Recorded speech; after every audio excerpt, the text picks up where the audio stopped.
The fluorescent lights above my hospital bed hummed with a sound I'd never noticed before, a low, persistent buzz that seemed to match the ringing in my ears. My mouth tasted like copper and cotton, and when I tried to lift my hand to touch my face, I felt the tug of an IV line anchored to my wrist. But it wasn't the IV that made my heart stop. It was the empty space on my left ring finger.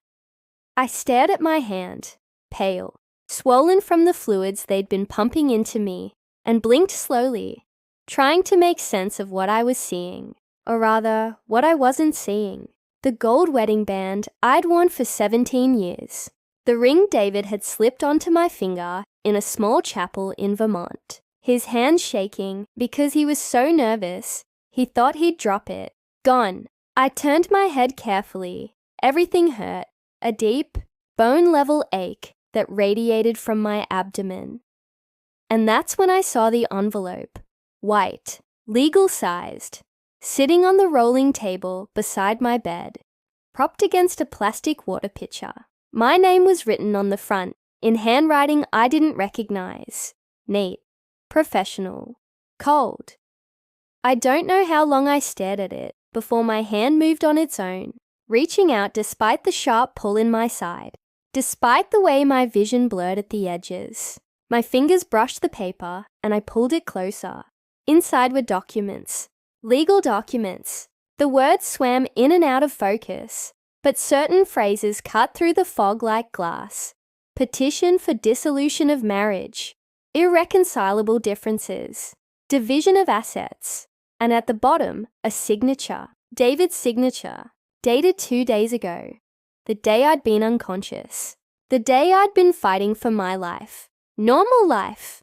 Set up let me take you back 6 weeks, before everything fell apart, before I knew what my husband was capable of. We lived in a modest 2-story house in Maplewood, the kind of neighborhood where people still waved when they drove past, and kids played basketball in driveways until the streetlights came on. David worked in commercial real estate, had for almost 20 years.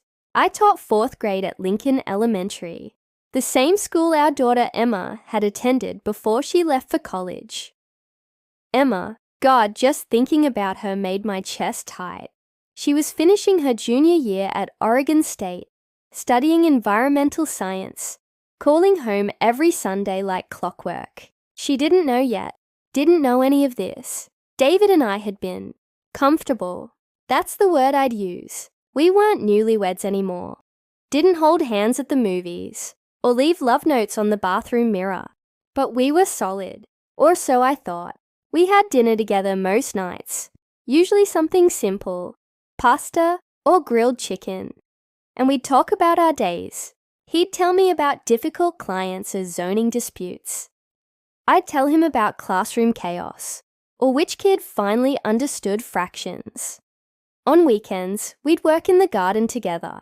David loved tomatoes. He had 6 plants in raised beds out back, and he'd check them every morning with his coffee, inspecting leaves for pests, testing the soil with his fingers. These are going to be perfect this year. Claire, he'd say, that boyish grin lighting up his face. I can already taste the bruschetta. I'd smile and shake my head, teasing him about his tomato obsession, never imagining that in just a few weeks, I'd be lying in a hospital bed, and he'd be gone. The pain started on a Tuesday morning, sharp, sudden, like someone had driven a knife into my lower right side. I was in the middle of a lesson on the water cycle when it hit, and I had to grip the edge of my desk to stay upright. Mrs. Harrison? Are you okay? Mia Chen, one of my students, stood up from her seat, her eyes wide with concern. I'm fine, sweetheart. I lied, forcing a smile. Just give me a second. But I wasn't fine. By lunchtime, I was pale and sweating, and the school nurse insisted I go to the emergency room. I called David from the car, hands shaking as I drove myself because I didn't want to wait for an ambulance. David, I need you to meet me at St. Catherine's, I said when he answered. Something's wrong. The pain. It's really bad. There was a pause. Too long. I'm in the middle of a closing, Claire. Can it wait? No, I said, my voice breaking. No, it can't wait. Okay, I'll be there as soon as I can. He showed up 3 hours later. By then, they'd already done the CT scan. Already told me I had a ruptured appendix and peritonitis. Already scheduled emergency surgery. I'm sorry, he said, sliding into the chair beside my gurney in the pre-op area. He looked tired, distracted. His tie was loosened, and there was a coffee stain on his shirt collar. The closing ran late. You know how it is. I nodded, too exhausted and scared to argue. They were about to cut me open. I just needed him there. I love you, I whispered. As they wheeled me toward the operating room, he squeezed my hand. I love you too, Claire. It was the last thing he said to me before everything went dark. The first clue. Suspicion. When I woke up the first time, groggy, disoriented, barely conscious, I remember asking for him. Where's David? My voice came out as a rasp, throat raw from the breathing tube they'd removed. The nurse, a young woman with kind eyes and purple scrubs, checked my vitals and adjusted something on the IV pole. Your husband stepped out for a bit, honey. He'll be back soon. You just rest now. I drifted in and out after that. Time became meaningless, measured only in the rhythm of morphine doses and the shuffle of footsteps in the hallway. Sometimes I'd surface enough to register voices, the squeak of rubber soles on linoleum, the distant beep of monitors. But David never came. The second day, or maybe it was the third, I couldn't be sure. I was more alert. The fog had lifted enough that I could follow conversations, understand where I was. The surgery had gone well, they told me, but the infection had been severe. I'd need at least a week in the hospital, maybe more. Antibiotics, observation, rest. Has my husband been by? I asked a different nurse, an older woman with grey hair pulled back in a tight bun. She hesitated, just for a fraction of a second, but I caught it. He was here yesterday morning, she said carefully. Spoke with Dr. Reeves about your condition. Yesterday morning, I tried to sit up, winced at the pain. What time is it now? Almost 6 p.m., sweetie. More than 30 hours. He'd been gone more than 30 hours. Can you hand me my phone? I gestured toward the small cabinet beside the bed where they'd stored my personal belongings. She retrieved it, and I saw the crack in the screen. It must have happened when I collapsed in the ER parking lot, trying to walk myself in before someone found me doubled over beside my car. 3 missed calls, all from Emma, none from David. I called his cell. It rang 4 times, then went to voicemail. His voice, cheerful and professional. You've reached David Harrison. I can't take your call right now, but leave a message and I'll get back to you as soon as possible.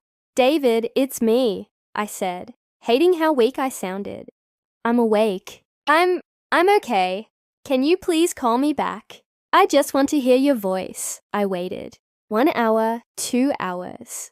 The sun set outside my window, painting the sky in shades of orange and pink that reminded me of our honeymoon in Sedona, watching the desert turn to fire as we sat on the balcony of a bed and breakfast, his arm around my shoulders. He didn't call back. I tried again the next morning. Voicemail, and again that afternoon. Voicemail, Mrs. Harrison. Dr. Reeves appeared in my doorway. A tall man in his 50s, with wire-rimmed glasses and a calm, steady manner. How are you feeling today? Sore, confused. I set my phone down on the blanket. Dr. Reeves, did my husband say anything when he was here? About where he was going? When he'd be back? The doctor pulled up a chair, and something in his expression made my stomach drop. He asked very specific questions about your condition, about the timeline for your recovery, whether you'd be able to make decisions while on pain medication. What kind of decisions? Legal decisions primarily. He mentioned something about documents that needed signing. Dr. Reeves leaned forward slightly. Mrs. Harrison, I need to ask you something, and I need you to be honest with me. Do you feel safe at home? The question caught me off guard. Safe? What do you mean? Has your husband ever been controlling, financially or otherwise? No, I said automatically, then stopped. Thought about it. I mean, he handles most of the bills, the mortgage, our investments, but that's just because he's better with numbers. I teach. He does real estate. It made sense to let him manage things. Dr. Reeves nodded slowly. I see. Well, if you need anything, if you have any concerns, the hospital has resources, social workers, patient advocates. I'm fine. I insisted, but even as I said it, a cold unease was spreading through my chest. That afternoon, a woman I'd never seen before came to my room. She was in her 40s, dressed in a charcoal business suit, carrying a leather portfolio. She introduced herself as Patricia Mills, a patient services coordinator. Mrs. Harrison, I'm here to help you with some administrative matters, she said, her tone professional but not unkind. There are a few forms that need your signature. Insurance paperwork mostly. Your husband brought them by yesterday and asked me to have you review them when you were feeling up to it. She pulled out a sheaf of papers, placed them on the rolling table in front of me. I picked up the first page, tried to focus. The words were dense, filled with legal jargon. Power of attorney, medical proxy, financial authorization. Why would I need to sign a power of attorney? I asked, looking up at her. I'm awake. I can make my own decisions. After she left, I lay back against the pillows, staring at the ceiling tiles. My ring finger felt naked, strange. I rubbed my thumb over the indentation where the band had been, the skin there slightly paler than the rest of my hand. Where was my ring? I pressed the call button.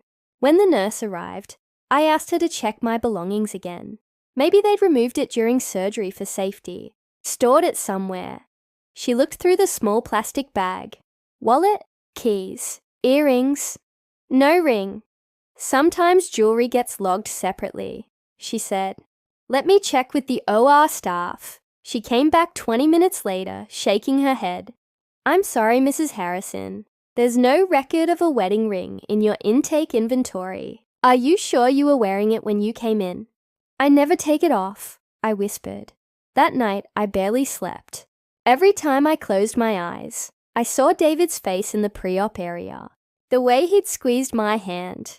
The way he'd said, I love you too, with that slight hesitation.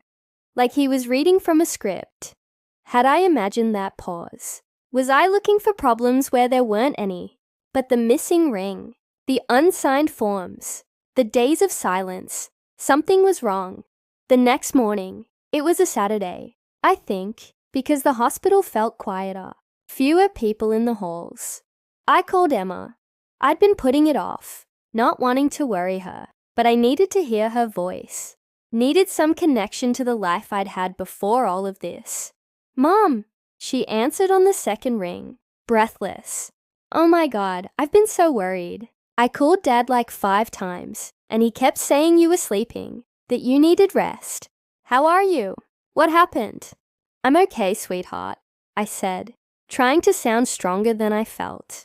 My appendix ruptured. They had to do emergency surgery, but I'm going to be fine. Why didn't anyone tell me sooner? Her voice cracked. I would have come home. I can still come home. Let me check flights. No, don't do that. You have finals coming up. I'm okay, really. I hesitated. Have you talked to your dad recently? I mean, besides the calls about me. There was a pause. Actually, yeah. He called me 3 days ago. Wednesday night, I think. He seemed weird. My heart started beating faster. Weird how? Just formal, like he was checking something off a list. He asked if I had enough money in my account, if my housing was settled for next year. Then he said something strange. He said that no matter what happened, I shouldn't worry about tuition, that everything was taken care of. No matter what happened. I repeated slowly, yeah. I asked him what he meant, but he just said he had to go. Mom, what's going on? Is something wrong with Dad? I didn't know how to answer that. I don't know, honey, but I need you to do something for me. Can you try to reach him? Tell him I really need to talk to him. Tell him it's urgent. Okay. I'll call him right now. After we hung up, I lay there in the dim light of my hospital room, listening to the rhythmic beep of the heart monitor, trying to piece together a puzzle I didn't want to solve. Then my phone buzzed. A text from Emma. Mom, he's not answering? It went straight to voicemail. I'm getting scared. That's when I remembered something. David kept a tablet in his car, an iPad he used for showing properties to clients. We had it linked to the same Apple ID for convenience, sharing calendars and photos. If his phone was off, maybe I could still reach him through messages. I opened the messaging app on my phone, started typing, David, please. I need to know you're okay. I need to know we're okay. The message showed as delivered. Then, a moment later, I saw the 3 dots indicating he was typing. My breath caught, but the dots disappeared. No response came. I waited 5 minutes, 10. Then I did something I'd never done before. Something that felt like a violation, even as I did it. I opened the Find My app to see his location. The map loaded slowly, the little circle spinning. Then a pin dropped. He wasn't at work, wasn't at our house. He was at an address I didn't recognize, in a neighborhood on the south side of town, a residential area. I stared at the screen, my mind racing. Maybe it was a client's house, a property showing. There could be 100 innocent explanations. But then why wasn't he answering? Why hadn't he visited me in 3 days? I was still staring at the phone when the door to my room opened. I expected a nurse, but instead, it was a woman I'd never seen before. She was younger than me, maybe early 30s, with long dark hair and nervous energy. She wore jeans and a fitted blazer, and she hesitated in the doorway like she wasn't sure she should be there. Mrs. Harrison? She asked quietly. Yes. She glanced over her shoulder, then stepped inside, closing the door behind her. My name is Angela Reeves. I'm Dr. Reeves's daughter, but that's not why I'm here. I work as a paralegal at Morrison & Associates downtown. My stomach tightened. I don't understand. She moved closer, lowering her voice. 2 days ago, your husband came into our office. He filed for divorce. My father. He asked me to look into it when he heard the name, because he was concerned. Mrs. Harrison, your husband filed the papers while you were unconscious. He used a medical power of attorney to claim you'd agreed to the terms. The room tilted. That's not possible. I never signed. I know. She pulled a folder from her bag, set it on the bed. That's why I'm here. What he did, it's fraud. The signature on these documents isn't yours. I've compared it to your intake forms. But he's already started the process of transferring assets. He emptied your joint savings account yesterday. He's listed the house for sale through a private buyer. I couldn't breathe. Couldn't process what she was saying. There's more. Angela continued, her expression pained. The address he listed as his current residence. It's not your house. It's a condo on Riverside Drive. And he's not there alone. What do you mean? She pulled out her phone, showed me a photo, a screenshot from a property record search. The condo was registered to a company and listed as a co-owner, Jessica Trent. The name hit me like a physical blow. Jessica, David's assistant, the 28-year-old who'd started working for his firm 8 months ago. The one who was always so eager, so helpful, who'd come to our house twice for dinner parties. The one David had said was just a kid, Claire. She's like a little sister. How long? I whispered. Angela's eyes filled with sympathy. The condo was purchased 6 months ago. 6 months. While I was teaching my students about fractions and making bruschetta from David's perfect tomatoes and believing we were solid. After Angela left, pressing her business card into my hand and urging me to call her father's friend, a family law attorney named Marcus Chen. I sat in that hospital bed and felt something inside me crystallize. Not tears. Not yet. Tears would come later, in the dark hours of the night when I was alone with the weight of it all. But in that moment, what I felt was clarity. Cold, sharp, absolute clarity. David hadn't just betrayed me. He'd planned this, calculated it. He'd waited until I was at my most vulnerable, unconscious, cut open on an operating table, to try to steal everything we'd built together. My ring. He'd taken my ring right off my finger while I couldn't stop him. I looked down at my left hand again, at the pale stripe where 17 years of marriage had left its mark. Then I picked up my phone and called Marcus Chen. He answered on the third ring. Marcus Chen. Mr. Chen, my name is Claire Harrison. Angela Reeves gave me your number. I need help. His voice shifted immediately, becoming warmer, more focused. Mrs. Harrison, Angela briefed me on your situation. I'm so sorry you're going through this. Can you talk now? Yes. Good. First things first. Do not sign anything, not medical forms, not financial authorizations, nothing. If a hospital staff pressure you, tell them you need your attorney to review everything. Okay. Second, I'm filing an emergency motion on Monday morning to freeze all joint assets and invalidate the fraudulent divorce petition. But I need you to tell me everything. Start from the beginning. So I did. I told him about the surgery, the missing ring, David's absence, the power of attorney documents. I told him about Jessica Trent and the condo and the emptied savings account. My voice stayed steady through most of it. Efficient, factual. But when I got to the part about Emma not knowing, about how I'd have to tell my daughter that her father had done this, something in my throat tightened. Mrs. Harrison, Marcus said gently, I know this feels overwhelming, but you need to understand something. What your husband did, attempting to use a forged POA, transferring assets without your consent while you were incapacitated. This isn't just unethical. It's criminal. We're talking fraud, potentially elder abuse statutes, depending on how the DA's office views it. I'm only 49.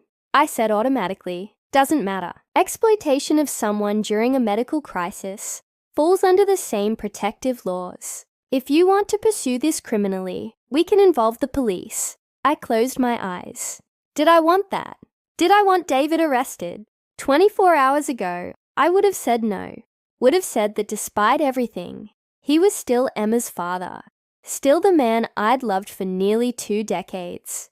But that was before I knew he'd stolen my wedding ring while I was unconscious.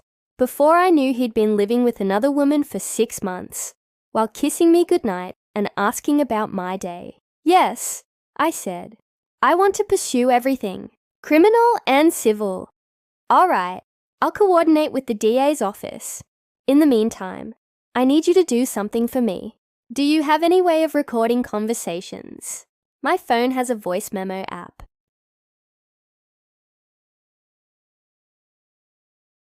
Good. If your husband contacts you, and he will, once he realizes you're awake and aware, I need you to record it. Don't tell him you're recording. Just let him talk. In Oregon, you're legally allowed to record conversations you're a party to, without the other person's consent. What should I say to him? Ask questions. Why did he take your ring? Why hasn't he visited? What happened to the savings account? Stay calm if you can. Let him explain himself. People tend to confess when they think they're in control of the narrative. We talked for another 20 minutes, going over details, discussing next steps. By the time I hung up, I felt something I hadn't felt in days. A sense of control, a sense of purpose. I wasn't just a victim lying in a hospital bed. I was going to fight back. The call came that evening, just after dinner. If you could call the bland chicken and mashed potatoes. They'd brought me dinner.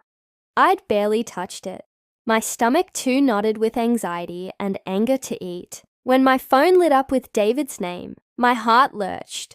For just a second, some stupid, hopeful part of me thought maybe this was all a mistake. Maybe he'd explain everything, and it would make sense. But I knew better now. I opened the voice memo app, hit record, and answered the call. Claire? His voice sounded strained, tired. How are you feeling? How am I feeling? I repeated slowly. David, where have you been? I know. I'm sorry. Work has been insane.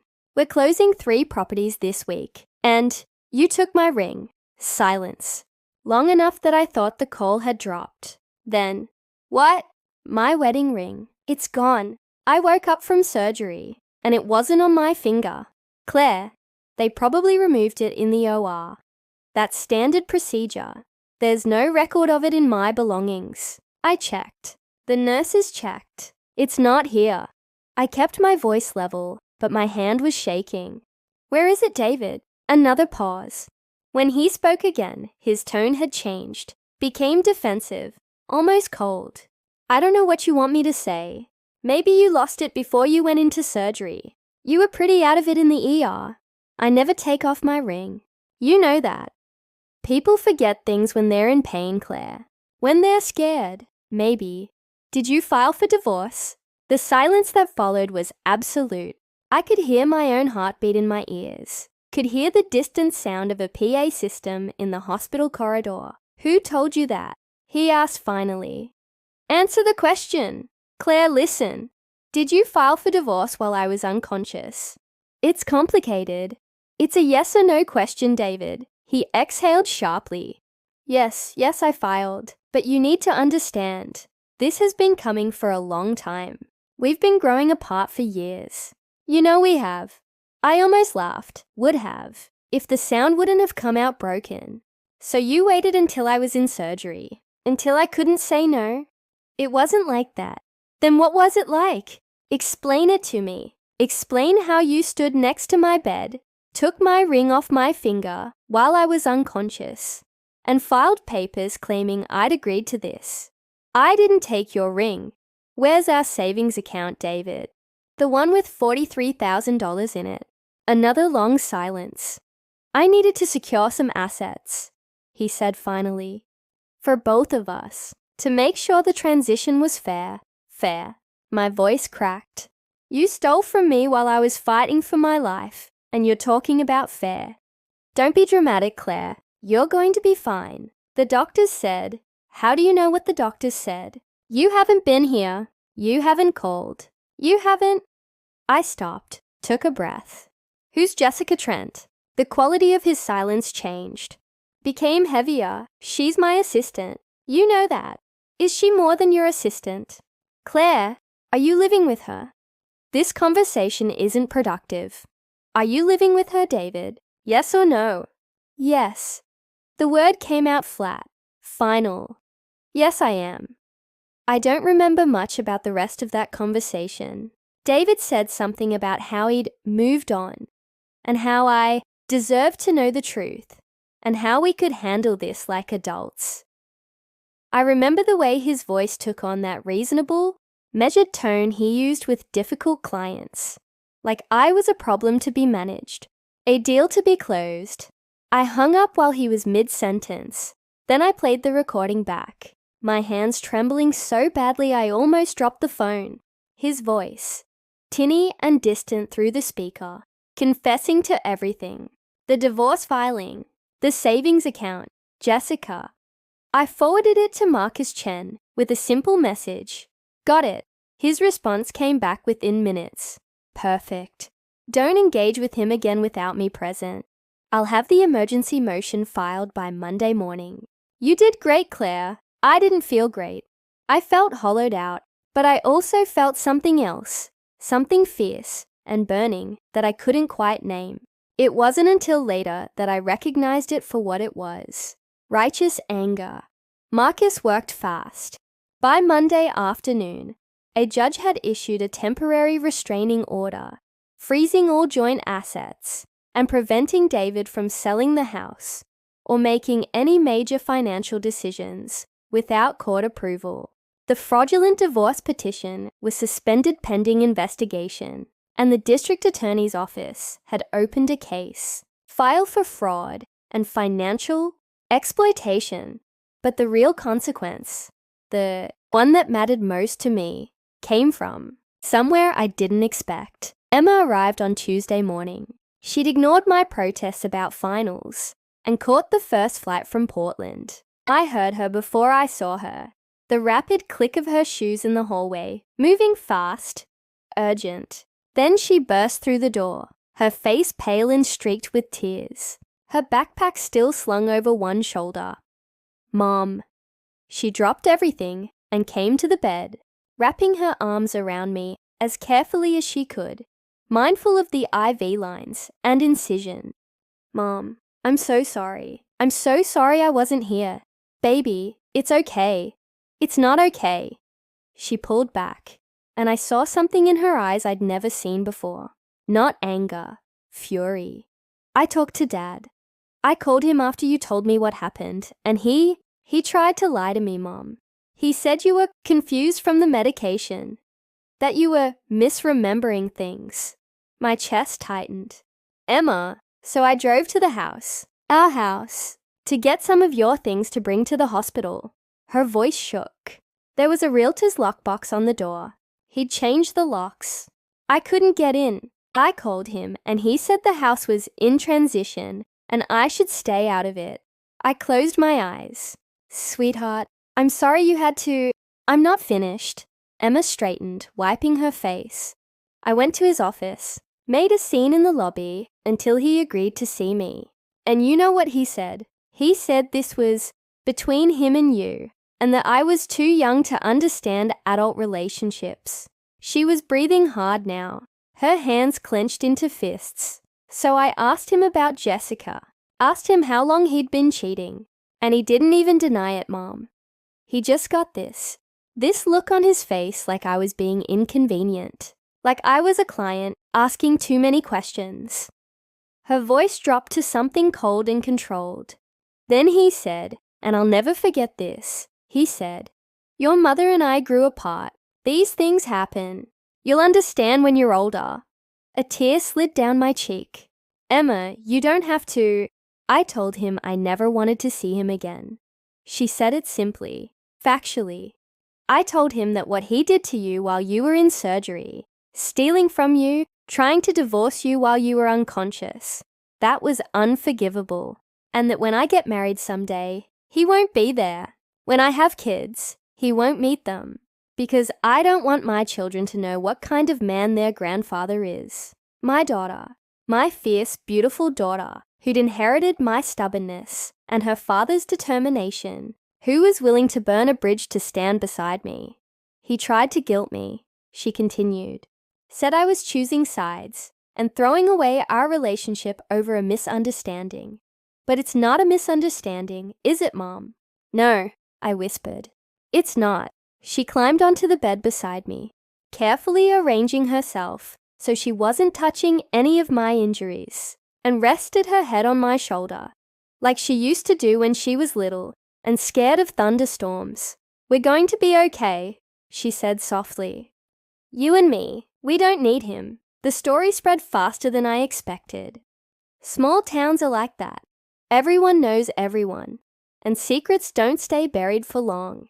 Marcus had filed the court documents publicly, and by Wednesday, people were talking. I found out later that one of David's colleagues, a man named Robert, who'd been to our house for barbecues, who'd known both of us for years, confronted him at the office, told him he was disgusted by what he'd done. 2 other agents from his firm resigned in protest, refusing to work with someone who'd prey on his own wife during a medical crisis. The local newspaper picked it up. Not a front-page story, but a small piece in the Metro section. Local real estate agent under investigation for fraud. They didn't use David's name. Not yet. Not until charges were formally filed. But everyone knew who it was about. His reputation, the professional image he'd spent 20 years building, began to crumble. Jessica left him. I heard about that through Emma, who heard it from a friend of a friend. Apparently, Jessica hadn't known about the fraud, had believed David's story that we were separated and working out the details amicably. When she found out what he'd actually done, she moved out of the condo and back in with her parents. His reputation, the professional image he'd spent 20 years building, began to crumble. Jessica left him. I heard about that through Emma, who heard it from a friend of a friend. Apparently, Jessica hadn't known about the fraud, had believed David's story that we were separated and working out the details amicably. When she found out what he'd actually done, she moved out of the condo and back in with her parents. David called me once more after that, late at night, drunk. I let it go to voicemail. Claire, please. I made a mistake. I panicked. Can we just talk about this? I'm losing everything. My job, my reputation, my daughter. Please. I deleted it without responding. On Friday, exactly 1 week after, I'd woken up to find my ring gone and divorce papers on my bed. Marcus came to visit with news. The DA is moving forward with charges, he said, settling into the chair beside my bed. 3 counts of fraud, 1 count of financial exploitation of a vulnerable adult. If convicted, he's looking at up to 5 years in prison and mandatory restitution, and the house. Still yours. The sale has been voided. Once you're released from the hospital, you can go home. Home. The word felt strange. Could I really go back to that house, where I'd cooked dinners and tended gardens with a man who'd been planning to rob me blind? What about my ring? I asked quietly. Marcus's expression softened. We're still working on that. He claims he doesn't have it, but we've subpoenaed his financial records. If he sold it, we'll find out where.